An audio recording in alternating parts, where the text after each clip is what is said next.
Kwa hiyo kujificha sio kwamba sio kiroho. Kujificha ni sehemu ya spiritual mechanism za kupisha lipite.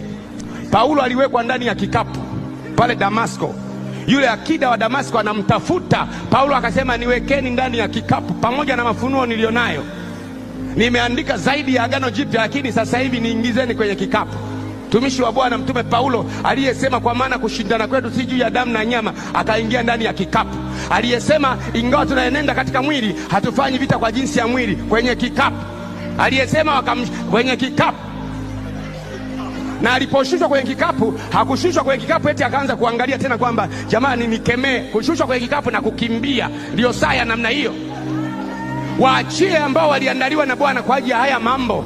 Kila mziki una biti yake, na kila mziki una key yake.